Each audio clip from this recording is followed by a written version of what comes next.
Hello there, good people. It's your boy Johny-J, and welcome to another film. And we have had a week with no clouds, and I'm super psyched because it's saying 60% chance of high clouds. And you know what high clouds means? Epic colors. All right, let's get it.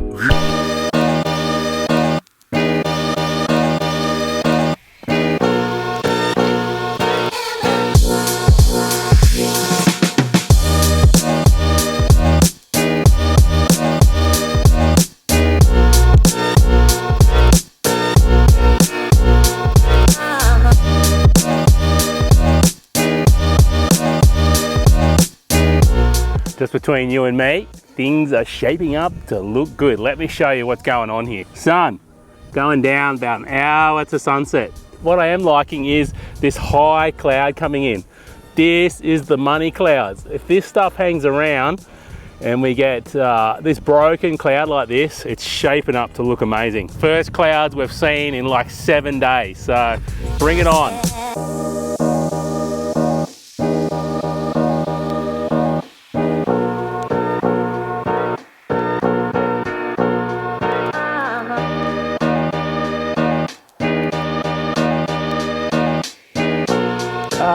Did I mention how good it was looking? Yeah. All right, I think I've got a composition over here. Let's head over here and have a look.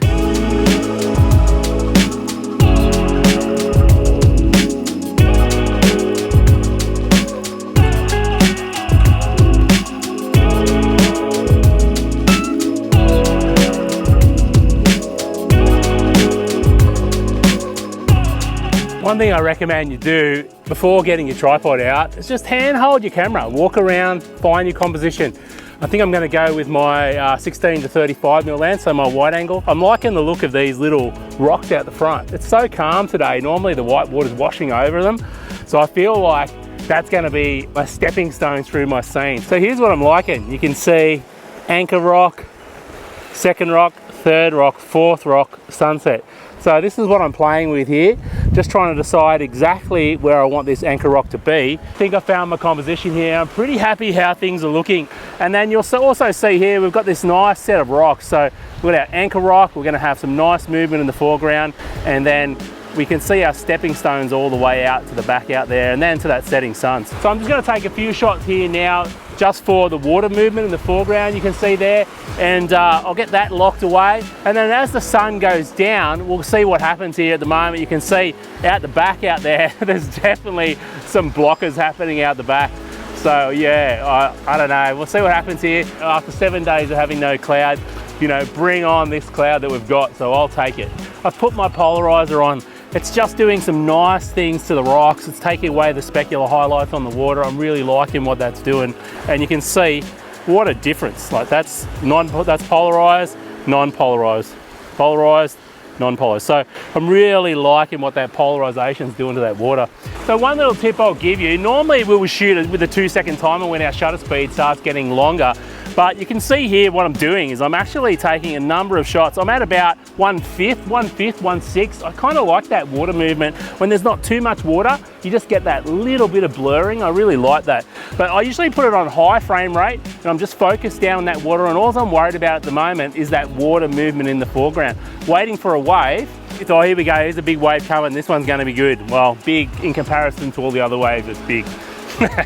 It's not really that big. But anyway, let's see, here we go. All right, I'm just taking a number of shots as that breaks through there. Beautiful. Oh, love that water movement. That's epic. Oh, I really like that. And the good thing about being locked down on a tripod as well, what you can do is you can blend in different parts of that water movement. So if you like a bit that happened over here and a bit that happened over there, you can blend those all in Photoshop really easily. So that's why it's always good when you've got some water movement. You just never know. You might get that perfect movement in one shot and not in the other. So it's good to take multiple frames. Oh, here comes another one. I better get this one. Oh, lovely. Oh, that was a nice one.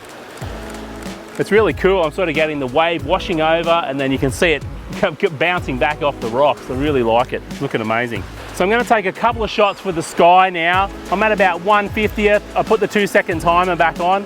And the reason being that the sun's being softened by a big cloud out there now. You can see that big cloud out the back there. It's really being softened by that at the moment. And now's a good time to get a couple of shots in, because it's still pretty. The cloud's still pretty, the light's still pretty.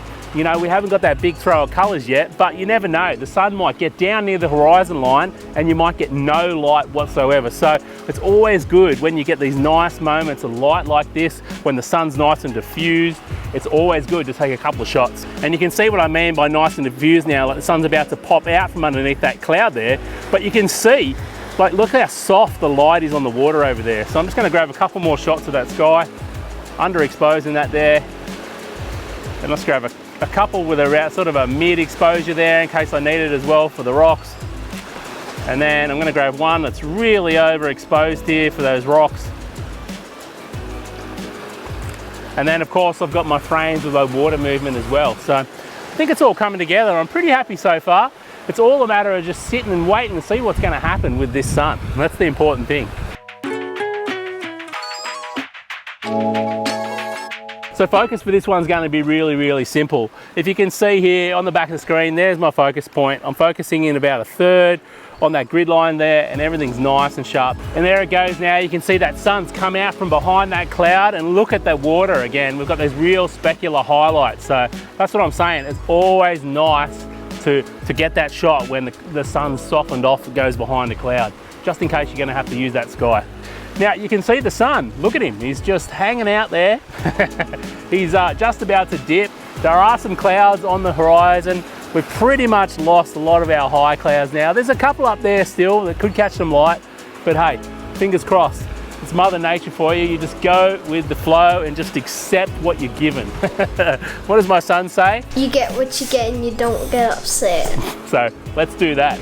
This is why we come. Look at this beautiful light coming through now. And just making my face glow and look amazing. No, I know, I still look rough as guts, but hey, it is why we come out and do it this time of day, because we get that real pretty light. The blocker cloud is in play. No! Not the blocker. You can see there, I think it's going to hold up the light. I really do. I think that's all she wrote.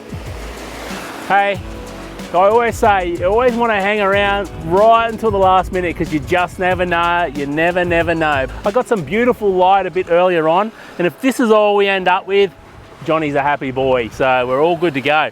But like I said, you never want to pack up too early. Never give up too early, because you just never know. There might be a hidden little gap down there somewhere, and we get that throw of colour, and you're walking back to your car, or in my situation, riding that push bike home, and you get that throw of colour and you're like, mate, there's nothing worse. It's the worst feeling. So I always recommend hanging around right till the end, because you just never know.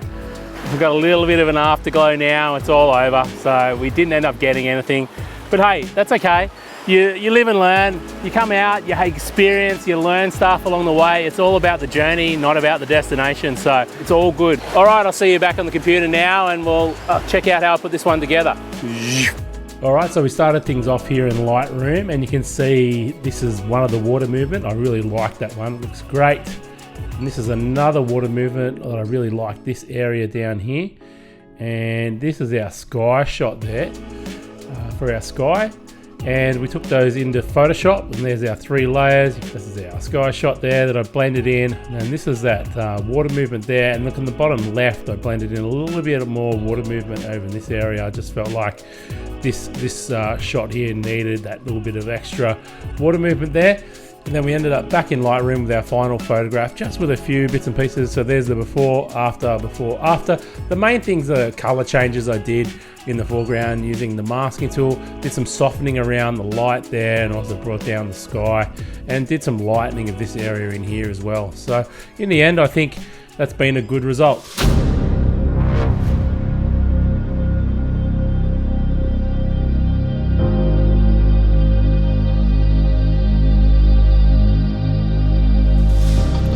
That's it for this one, guys, and something interesting just happened. I just got back to my bike, and check out this. She is dead flat.